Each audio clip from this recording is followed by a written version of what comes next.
बिस्मिल्लाहिर्रहमानिर्रहीम। अस्सलाम वालेकुम स्टूडेंट। आज के इस वीडियो में मैंने आपको बताना है कि ऐसी कौन सी जो है हमारी राइटिंग में मिस्टेक्स होती हैं जिनको यूजुअली हर स्टूडेंट करता है। तो आपको मैं बताऊंगा how to improve your handwriting. ये हमारा आज का जो है टॉपिक है, किस तरह से आप जो है अपनी हैंड राइटिंग को इम्प्रूव कर सकते हैं। तो उसके लिए सबसे पहले कुछ देखें, किसी भी पेपर में हैंड राइटिंग की बहुत ज़्यादा इम्पोर्टेंस होती है उसकी, यानी कि उसको मैं आपको एक्सप्लेन कुछ इस तरह से करूंगा कि देखें, आपको जितना भी पेपर अच्छा आता है, ठीक है, आपके कंसेप्ट्स क्लियर हैं, आप किसी किस्म की कोई भी मिस्टेक नहीं करते, लेकिन ये है कि ड्यूरिंग पेपर जो एग्जामिनर होता है उसके लिए ये होता है कि वो ये चेक करता है कि जब देखें पेपर वो जैसे ही आपका ओपन होता है, जो आप सॉल्व करके आते हैं, तो फौरन वो कंसेप्ट की तरफ नहीं जाते, बल्कि वो ये देखते जो पहली नजर जिस चीज पे पड़ती है वो आपका पेपर है।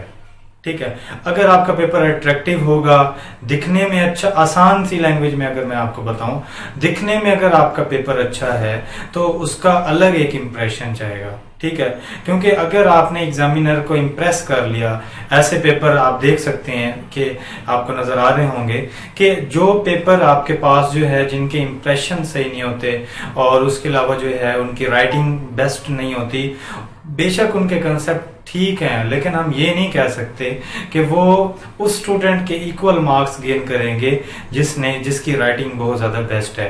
तो स्टूडेंट के पास इतना टाइम भी नहीं होता कि 2 से 3 मंथ जो है वो अपनी इस राइटिंग को दें।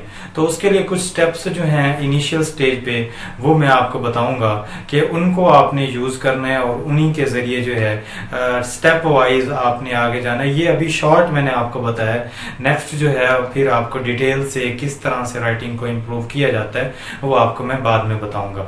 तो ये है कि यानी कि सबसे पहले आपने जो काम करना है, आप अपनी एक पैराग्राफ एक पेज पे लिखें।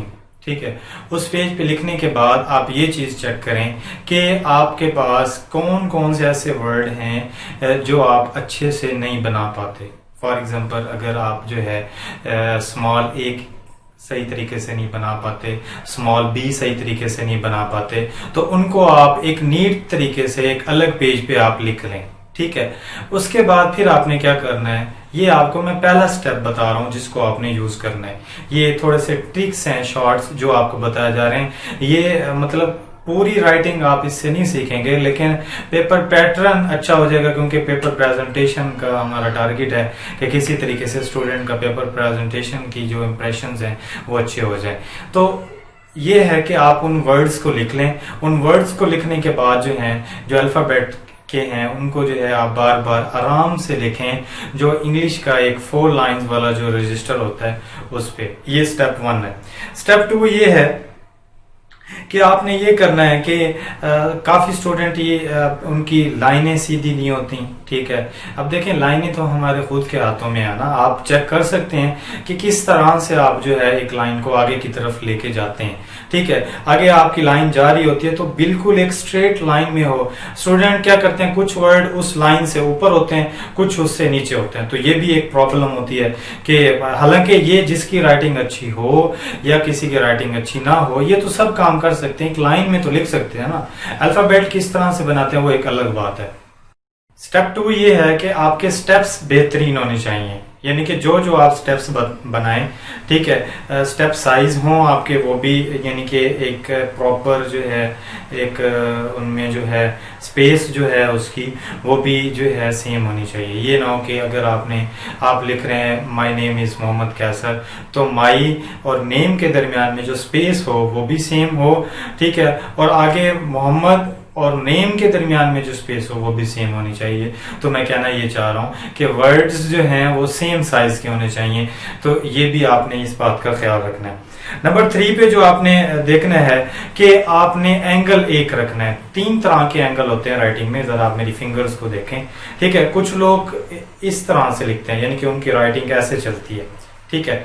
कुछ लोग बिल्कुल 90 के एंगल पे यानी कि चलते हैं जैसे ये, और कुछ लोगों की राइटिंग यहां से ऐसे आती है, ठीक है। तो आपने तीनों एंगल, 3 एंगल्स होते हैं राइटिंग के, तो आपने तीनों को एट ए टाइम यूज नहीं करना बल्कि एक यूज करना है वन टाइम पे, ये भी आपने ख्याल करना है, ठीक है। और उसके बाद आपने ये करना होगा कि आपने जब पेपर को स्टार्ट करना है, ठीक है, पेपर स्टार्ट करने से पहले, ठीक है, आपने क्वेश्चन पेपर में देख लेने हैं कौन कौन से क्वेश्चन आपको बहुत ज्यादा बेस्ट अंदाज में आते हैं, ठीक है। जो क्वेश्चन आपको बेस्ट तरीके से आते हैं, बहुत ज्यादा उनको आपको क्लियर है, इसमें कोई मिस्टेक नहीं होगी, आपने बिल्कुल उसकी अच्छे तरीके से जो है प्रिपरेशन की है, तो फिर आपने क्या करना है, उन क्वेश्चंस को जो है सबसे पहले लिखना है, नंबर 1। नंबर 2 बात यह है, जो आपको आंसर शीट प्रोवाइड की जाएगी, फर्स्ट 3 पेजेस जो है आपने आराम आराम से लिखना है उनको,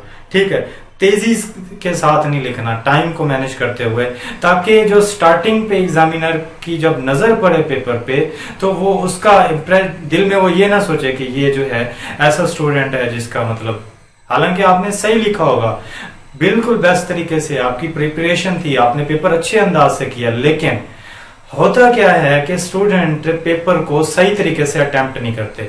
जब अटेम्प्ट नहीं करते तो उसका क्या होता है कि जैसे एग्जामिनर के सामने जाता है तो माइंड में ही हमारे आ जाता है। मैं भी जब पेपर्स को स्टूडेंट के चेक करता हूँ तो मैं जैसे ही उस पेपर में कटिंग होती है तो हम यही कहते हैं पता नहीं इसको क्वेश्चन आता नहीं है, ठीक है। तो 5वें नंबर पे आपने ये करना है, किसी सूरत भी आपके पेपर में कटिंग नहीं होनी चाहिए, आपकी इंक अच्छी होनी चाहिए। नंबर 6 पे आपने जो काम करना है वो ये है कि आपने ऐसा पॉइंटर, ऐसा पेन यूज करना है जो जिससे आप अच्छा लिख पाते हैं, ठीक है। मैं जो अच्छा लिख पाता हूं, मैं जो है क्लिपर का बॉल पॉइंट होता है उससे अच्छा लिख पाता हूं, बाकी किसी से मेरी राइटिंग अच्छी नहीं होती, ठीक है। हर किसी का हाथ अपना बना होता है, तो इस बात का भी आपने ख्याल रखना है, एक बात। दूसरी बात यह है कि 7 नंबर पे आपने ये करना है कि आपने पेन को जो है बिल्कुल एंडिंग पॉइंट से नहीं पकड़ना, ठीक है। तो अगर आप एंडिंग पॉइंट से पकड़ेंगे तो वो उससे भी आपका हाथ जो है वो पूरा आपको बाजू घुमाना पड़ेगा, और हमारे एफएससी और 9th 10th के पेपर जो हैं वो लेंथी होते हैं, एमसीक्यूज तो होते नहीं है, तो इसका भी आपको फिर जो है आप जल्दी थक जाएंगे। जब इंसान थक जाता है तो फिर माइंड आपका सही तरीके से वर्किंग में नहीं आएगा। तो ये कुछ स्टेप्स मैंने आपको बताए हैं। देखें, किसी भी स्टूडेंट की कामयाबी में ये भी जो है राइटिंग का भी बहुत ज्यादा रोल है, ठीक है ना जी। क्योंकि अब बेशक जो 8 तक तो वैसे भी बहुत ज्यादा है कि यानी कि उसमें राइटिंग को बहुत ज्यादा फोकस किया जाता है। उसके अलावा ये है कि किसी भी स्टूडेंट की अगर राइटिंग अच्छी नहीं होती, ठीक है, तो वो मैं नहीं कहूँ, ये मैं नहीं कह सकता कि वो जो है मतलब बहुत ज्यादा अच्छे मार्क्स ले सकता है, ठीक है। क्योंकि राइटिंग के साथ एक एग्जामिनर को इंसान इंप्रेस कर लेता है, तो आपने इस बात पे बहुत ज्यादा मेहनत करनी है। अपना पेपर पैटर्न, किस तरह से आपने क्वेश्चंस को लिखना है, किस तरह से क्वेश्चन की नंबरिंग देनी है, और किस तरह से आपने कौन से क्वेश्चन सोल्व करने हैं, ये सब कुछ आपने जो है इन बातों का ख्याल करना है। नेक्स्ट वीडियो में मैं आपको ये बताऊंगा कि स्टूडेंट क्यों नाकाम होते हैं, ठीक है, कौन सी ऐसी गलतियां हैं जो पेपर से पहले वो करते हैं और पेपर के अंदर वो जाके उनको इस बात का जो है परेशानियां फेस करनी पड़ती हैं। तो वो सारी बातें मैं इससे नेक्स्ट वीडियो में जो है आपको बताऊंगा। Thanks for watching.